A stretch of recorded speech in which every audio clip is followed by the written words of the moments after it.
Good morning, everyone. We've got another cool day. No frost this morning. Feels cooler, though, than it has in the last few days. No. But anyway, what was I going to talk about? Oh, yeah. I came across a post. I guess because I'm interested in herbs, so in the way that Facebook works, they kind of whatever. So I get a lot of herbal things and herbal remedies and this and that, and then how to alert people out what's out there actually in God's good green earth, right, for us, for our health, to cure sickness, or help along with a sickness, prevent sickness. Okay. But here's one thing that I never see on those, and it bothers me. There is one that's been really, really advertised lately. It seems to be one or the other that seems to be on their agenda, right? Yes? Okay, maybe they're going down the list or something. And one of them it's called Usina strigosa. And it looks like this. See that? Yeah. It's a lichen that grows on trees. When I went in and checked that out again, and it's a natural antibiotic. It's actually quite a powerful antibiotic. It's if you prep it right, which I make a tincture out of it, which is you take a whole bunch, put it in a jar, just like this, put it in a jar like that, and then fill it with alcohol, with whiskey or vodka, moonshine, whatever, and then you let it sit. You cover it, you let it sit. I usually use not a completely dark place, but not in the sun, and you let it sit for a few months, and then you have the alcohol pulls out the properties of the plant into the liquid, and you got yourself a tincture. And if you don't like the alcohol content in it, which, with the tiny little bit that you take, because it's so concentrated, I can't see how that is a problem, except for someone that says, well, I can't because of, okay. Then all you have to do is, once it's done, you open up the container, let it sit for 48 to 72 hours, and all the alcohol will have evaporated out. Sure. Okay, so when I started reading up on that plant a long, long time ago, the one thing that struck me about it is that if you find a 5-inch, which is about this long, piece, that took close to 200 years to grow, okay? It grows about they say it grows about a millimeter in a decade, all right? Yes, okay. So I have some pieces here, like this one. That's probably close to 100 years old. That's pretty amazing, isn't it? Okay. Well, here's the thing. While I went and looked up this plant, I came across another one that they compared it with. And not even compared it, but, Usina. Okay, there's different Usinas out there. The one that's the antibiotic is this one, and it's called Usina strigosa. Not bearded bald man, okay? Big bearded bald man or something. That's not it. That's a different lichen. Well, in any case, and it grows, as this grows so slow, okay, that other one grows really fast, all right? Many feet in a year, all right? So here's the thing. All of this that I have here in my hand, okay, which would make about this kind of a little less, because you have to consider the volume of the plant that I'm putting in, would make all I found on the floor, on the forest floor. I did not pick it off the trees that it is growing at. Also, often the lichen outgrows, it lives longer than the tree that it grows on. Isn't that something? So, the thing is that, so I pick it off the ground. When I see it, ooh, I pick it off the ground. Or off branches that have already fallen, that are just laying on the forest floor, I pick it off that. But I don't pick it off the tree. And sadly, when people get excited about something like that, first of all, the excitement is, oh, yeah, let's go and find it. And then often they don't even do anything with it. Because the thought, it's just that surface thought of wanting to get, oh, yeah, I know where that is, and go and collect a whole bunch, and then end up not doing anything with it, and then eventually gets thrown out, right? Which is kind of sad, isn't it? Yeah? Okay. Well, I could talk about ginseng. I'm surely people won't throw out ginseng, right? Yes? But that's also over-harvested. And again, now I'm kind of worried, having seen all these posts, millions of people seeing that and not being told, this is a very precious plant that takes a long, long time to grow. Okay? So be responsible when you pick it.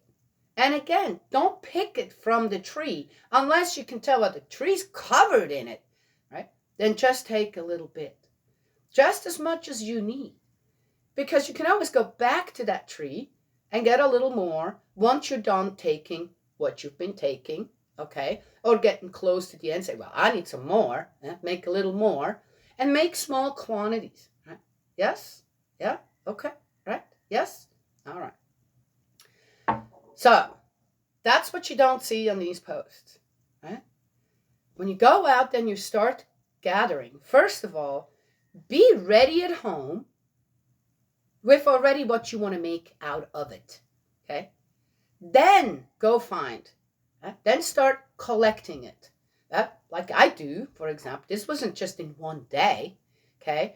That took me probably a few months to just go out there and walk around, and find it on the floor, on the forest floor, and pick it up and go, ooh. Well, so what if it's a little dirty? This is an easy plant to just rinse under the water and then dry it, right? Yes? Okay. And here, most likely where you will find that, it's not where a whole lot of foot traffic, people with their shoes, dirty stuff, I don't know what on it, are walking around on top of it. Are you getting the drift? Okay. Yeah, this is just one thing that when people get into, or see it, or get excited, oh yeah, and not realizing how long it took for this really precious plant to grow. Yes? Okay. That's what I wanted to share this morning. My son came by. Kind of as a surprise, the dogs all went wild, and here I hear this voice, hello, and it was my son with Hank, his three-legged dog. He had been to a funeral of a friend's mom, and which brings me to the next thing.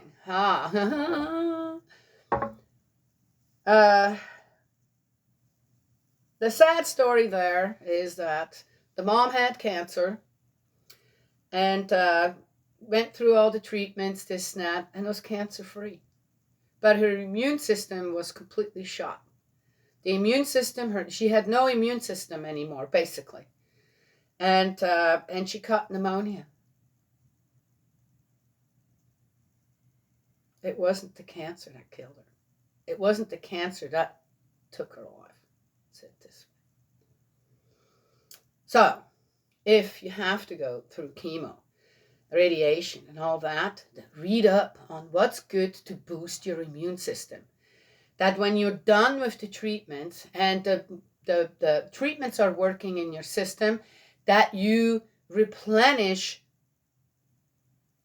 what that treatments, besides the cancer, are also reducing to basically nothing, which is your immune system. Well, interesting. I'm talking about two different things, yet it's kind of the same, isn't it? If we just go out and just pick it, that's it, then it's going to disappear for a long time. It's probably going to come back, Because if it's not there, then what are you going to do, right?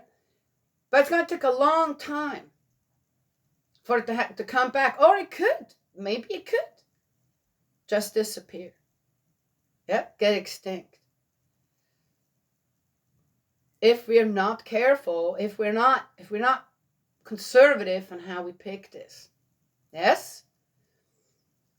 When you have cancer and you're going through the treatments, this and that, remember that your immune system is getting completely depleted. It's getting depleted to the point of extinction.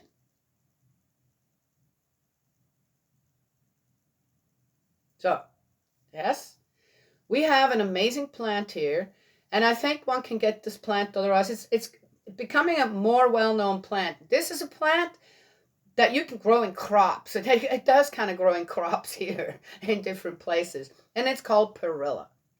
It's a great immune system booster, and if you are on treatments, chemo treatments, radiation for cancer, all that kind of stuff, then drink a cup a day. It's a great tasting herbal tea. Drink a cup a day. It's better than doing nothing. How sad to beat the cancer, and then you can't fight off something else. Right? And that's what takes your life. Anyway, so there are other immune system boosters out there. I know that the perilla works. I think the perilla is an amazing plant again. And anytime anyone, including me, tells you something like this, go and get your own information. Educate yourself. Yes? All right. There you go.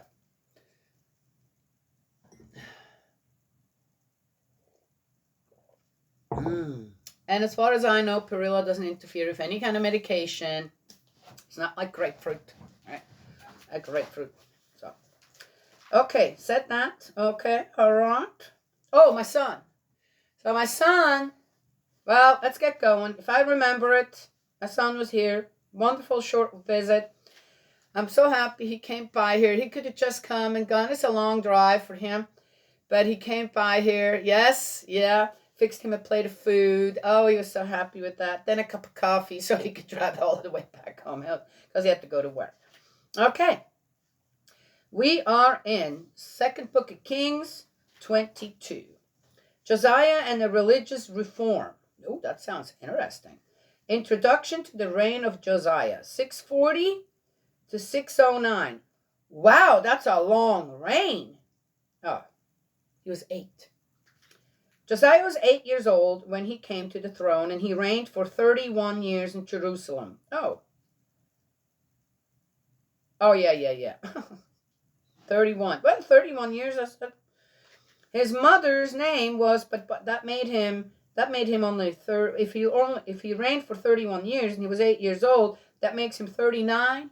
So he passed away at 39. Well, let's see. Or maybe he said, we don't need a king anymore. Let's find out.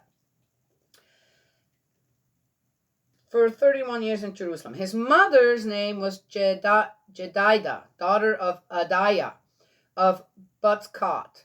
He did what Yahweh regards as right, and in every respect followed the example of his ancestor David, not deviating from it right or left. Now here is Hezekiah doing things right according to the Lord.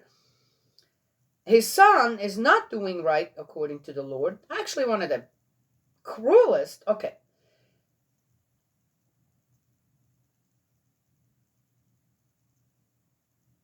Then there is Amon, who follows his father's footsteps. But then Amon's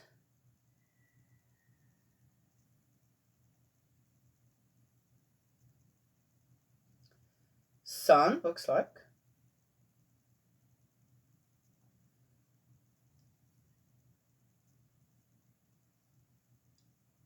switched again to doing what's right. Okay.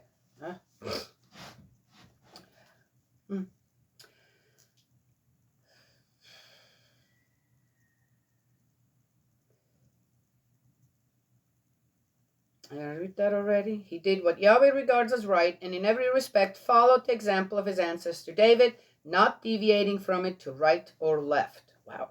The book of the law discovered. In the 18th year of King Josiah, the king sent the secretary Shaphan, son of Azaliah, son of Meshulam, to the temple of Yahweh. Wow. Again, all these names, right? For it seems so there's the lineages of some are completely there, it's all there, and then others it's just like a man or a woman or right, and nothing, no mention of the father, no mention of the mother, no mention where they came from, right? Yes, interesting. Go to the Hilkiah, go to the Hilkiah, the high priest. He told him, and tell him to melt down the silver contributed to the temple of Yahweh and collected by the guardians of the threshold from the people. He is to hand it over to the masters of works attached to the temple of Yahweh for them to pay it over to men working on the temple of Yahweh to repair the damaged parts of the temple, to the carpenters, builders, and masons, and for buying timber and dressed stone for the temple repairs. The latter were not required to render account of the money handed over to them, since they were conscientious in their work. We've already talked about that.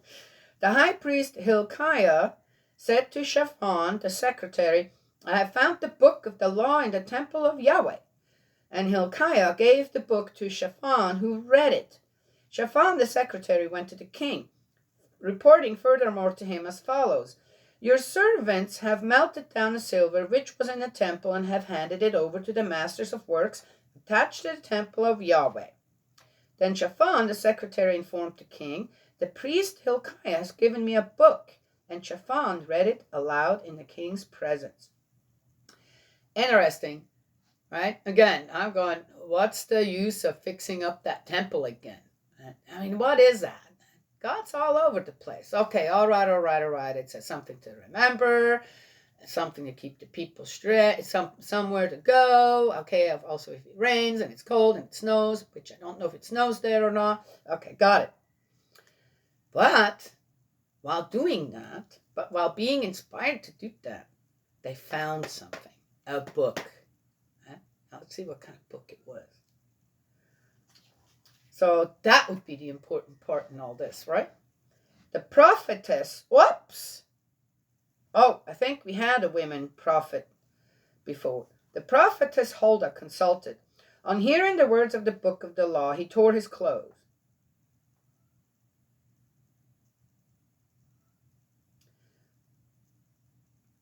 Might have been all of on how things were supposed to be done. The book of the law. Or was it the Ten Commandments? Why don't they say what it actually is? I guess we're not going to know the content. I went and looked up the Dead Sea Scrolls. What's the content of the Dead Sea Scrolls? It doesn't give you anything, really. All it says is, oh, okay, I didn't go further into it, but mostly it says, oh, it's whatever it is in the Bible. Mostly it's whatever is in the Bible. Well, I want to see. Okay. Then the king gave the following order to the priest Hilkiah, Ahikam, son of Shaphan, Akbor, son of Micaiah, Shaphan the secretary, and Azariah, the king's minister. Go and consult Yahweh on behalf of me and the people about the words of the book that has been discovered. For Yahweh's furious wrath has been kindled against us because our ancestors disobeyed the word of Yahweh by not doing what this book says they ought to have done. Ooh. The priest Hilkiah, Ahikam, Akbor, Shaphan, and Azariah went to the prophetess Huldah, wife of Shalom, son of Tikvah, son of Harhaz, the keeper of the wardrobe. She lived in Jerusalem in a new town. They put the matter to her, and she replied, Yahweh God of Israel says this, to the man who sent you to me, say this. Yahweh says this, okay? I am going to bring disaster on this place and the people who live in it. All the words of the book read by the king of Judah. because they have abandoned me and sacrificed to other gods, so as to provoke my anger by their every action. My wrath is kindled against this place, and nothing can stop it. Really? Okay.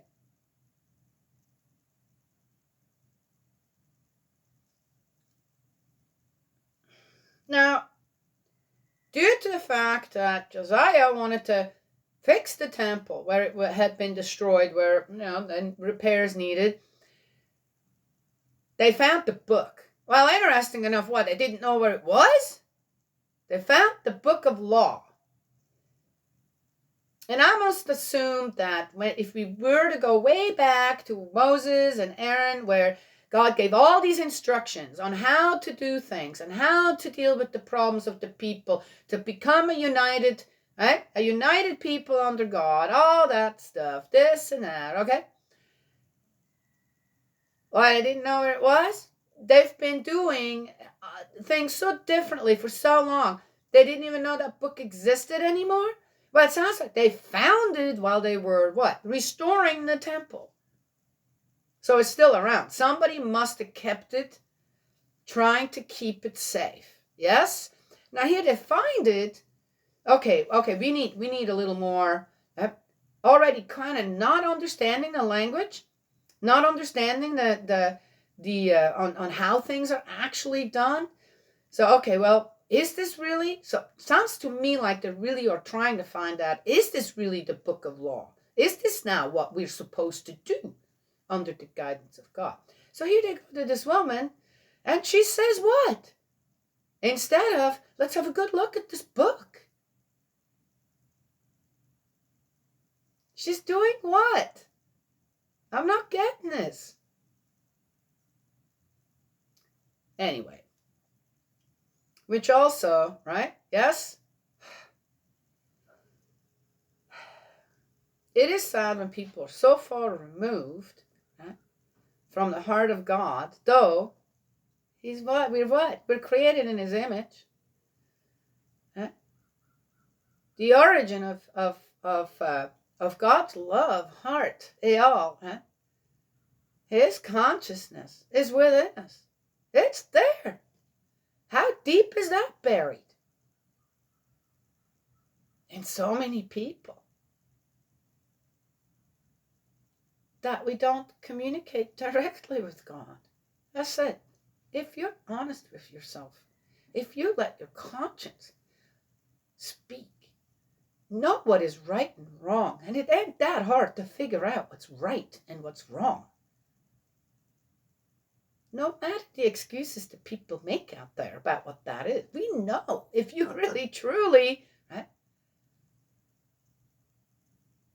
are honest with yourself,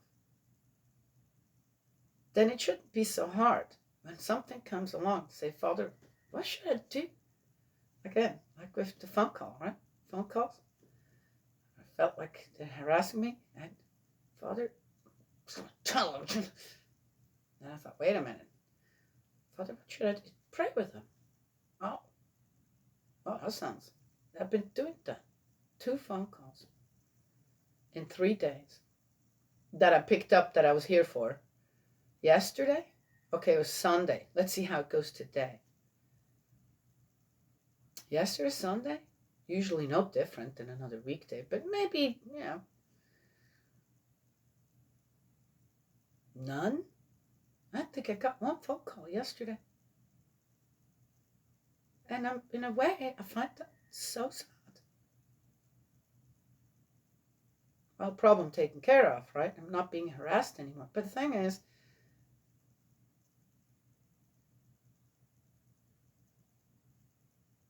I suddenly found a purpose in these phone calls. I'm not getting them anymore. Well, we'll see. I'll keep you updated on that. So now they found the book of law, which tells me that, no, there's hope. There's a lot of hope. There's a lot of hope because here's someone that's actually wants to change things right again, to get on the right path. The sad thing is Josiah is depending on everybody else around him who he thinks know better on having a connection to God than him. Yes? Well, it takes time, right? To restore that trust that we have to connect to God as well. But Jesus says nothing can stop it. As for the king of Judah who sent you to consult Yahweh, say this to him.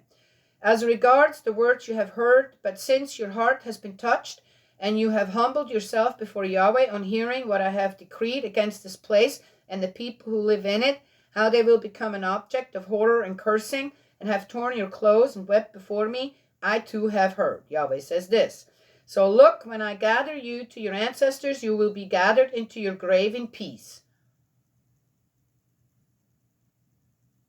I was really expecting to hear, just like he did with Hezekiah, I've heard your tears, I heard your cries, I know you're trying, so let's change the verdict. She says it's not going to change, but when you go to your ancestors, you can go in peace. Wow, that's a weird one. I'm just saying. You will not live to see the great disaster that I am going to bring on this place. They took this answer to the king. That's the end of 22.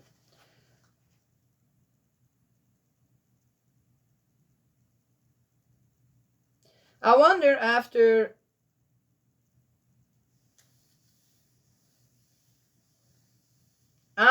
Josiah got these that they're kind of discouraging messages, isn't it?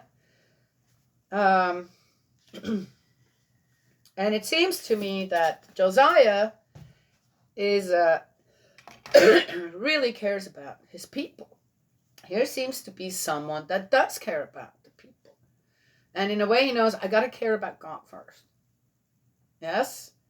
And if I care about God first, then I'm going to be guided on how to take care of the people. That's very beautiful in that passage of 22 in the second book of Kings.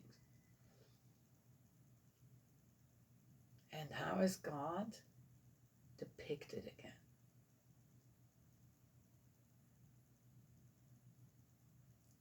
With Hezekiah, his plea to God was for himself, wasn't it? And God listened. Not only that, but then Hezekiah wanted I'm coming, sage. Then Hezekiah wanted a sign, right? That God truly is going to cure him or whatever, right? Here is Josiah, who is abdicating again, the idols, the this and that, and has this heart for God. In a way, okay, this what we're doing isn't right. He knows it, he feels it, it's not right. He feels God, and he thanks God. He's not communicating with God, but he thanks God. Okay, and then they find this book of law. And God turns away from him, basically. I'll keep you safe, but whatever's still going to happen to the people out there. I find that odd. That's odd. That's odd. That's odd to me.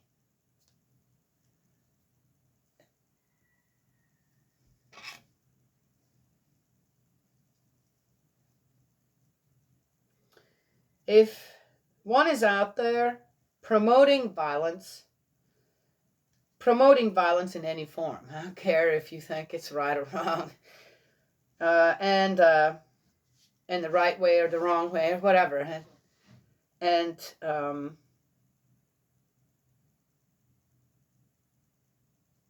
give these negative, say, as a person of interest, to teach the people, to give to the people, or have a standing where people are listening, if that purpose in that person's life is to just give the negative, right, and the doomsdays and I don't know what, then you have missed your purpose. you absolutely have missed your purpose on why you have certain talents and gifts. That's my understanding. And this woman, prophetess, I'm not going to remember her name. No need. I will pray for her. I don't know. Your guidance to the people there. Yeah. And was that truly God talking to you? Yeah. Or again, visionaries. Men, women, even kids can be visionaries. Right? Yes. See a little farther out there into the one could say into the future. If things don't change, well, that's how it's going to be. Well, things are, you're not, maybe she realized that, or yeah, kind of. So, well, in your lifetime, Josiah, you are not going to change the people's minds. You're not going to change anything. That's going to take a lot longer. But Yahweh has heard you, so, just going to let you know that you're not going to see the downfall of it all. Well, okay, but if Josiah is trying to change something, then the future should look better. Yes? That is why not even God predicts the future. All right. Said enough? Oh, so my son, before he leaves, it's dark already out there, and we got the coyotes going every night. And I was out here all by myself. Yes, sometimes I'm here all by myself. And he said, man, Mom, I'm sure glad you got them big dogs here. I feel much more at ease knowing you have these big dogs protecting you. I said, well, and if I don't, I said, you already know. Okay, I have a plan, all right, even for that. I'm very organized when it comes to just about everything. So I have a plan. If somebody were to show up here and they want to come and take what I have here, right, or take my life, because people out there are so angry. Some people might hear me talk, so we're going to go and get her or something, right? Well, you never know, right? Or sometimes we have people who have just murdered someone cruising through the woods. No, I've never seen anybody here per se from that, but I know it happens. Yeah? And people are looking for them. But and they could end up here. We're way up on top of a mountain. What is there? There's nobody would hear me scream or whatever. Okay, or I don't know. By the time probably I'd realize that, they don't have anything good in mind. What's going on? I wouldn't be able to run to the phone. But I have a plan. If that happens, I'm going, hey, okay, I got it. You need to kill someone. I'm available, okay? But can we have first a bowl of soup? How about I fix you a meal first? Right? Yes? I said, look, there's the phone. Unplug it or whatever. Let's just sit and have a talk. I'm going to try. They might just come in. Oh, okay, well, that's that. You never know. I might have a row of angels in front of me and bullets won't hit me. Well, it happened to True Father in North Korea when they liberated the... all right, he wants to be heard. Liberated the fertilizer camp that he'd been in for 2 years, 2.5 years, something like that, 3 years. And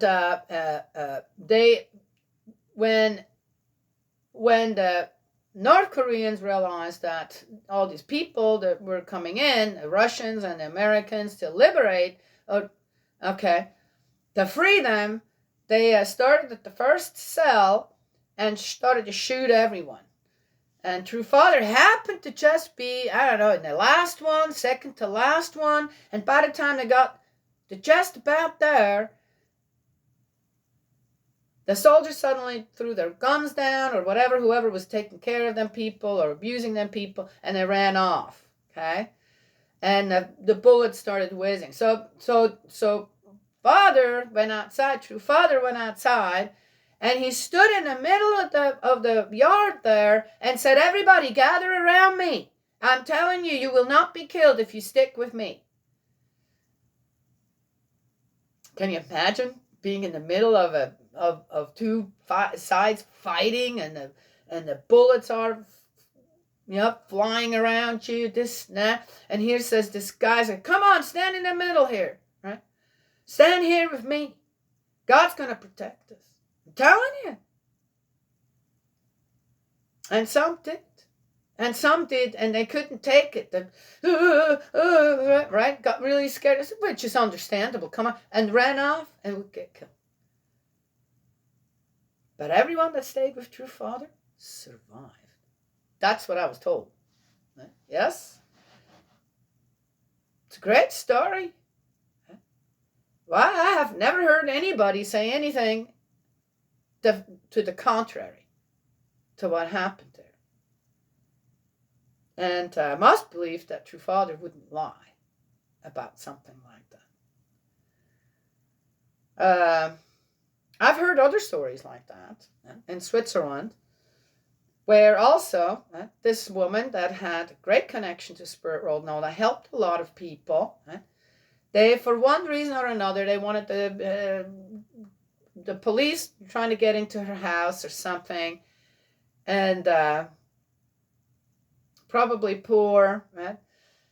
Had a house, couldn't pay for something, right? And they wanted to throw her out, and she said, "There's no way you're going to get into my house. I'm telling you, spirit world's protecting them." They couldn't. They got so close to her house and they couldn't move forward. Had to go back. Couldn't get to her house.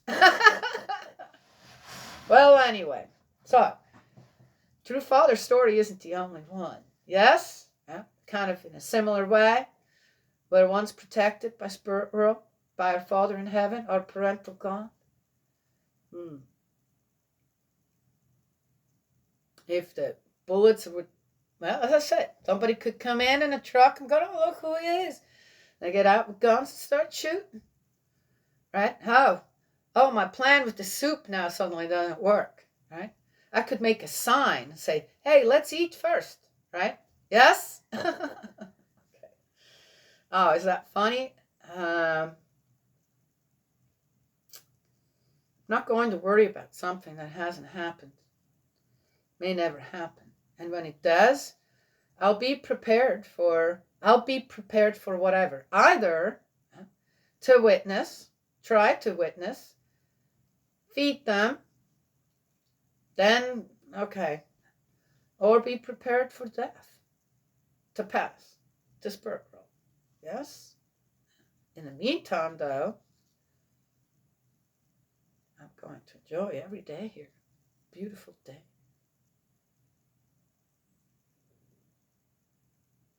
Yes? Okay.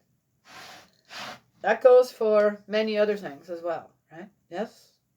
Fear is not the answer, right? Anger isn't the answer either. Nor is revenge.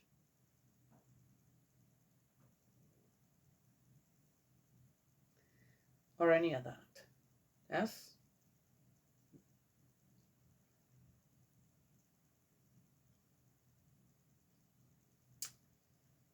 So, I don't like fear mongers out there.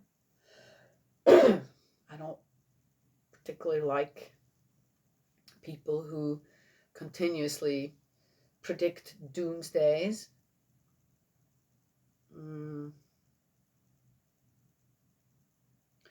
I don't like people telling me that my only recourse to certain things is I have to do the same thing to the other side.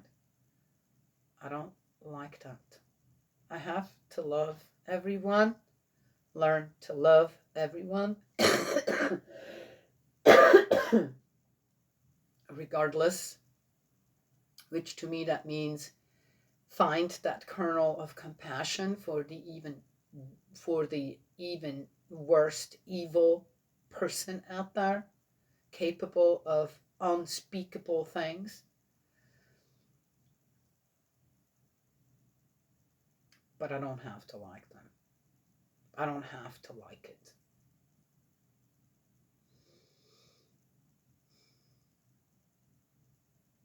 So,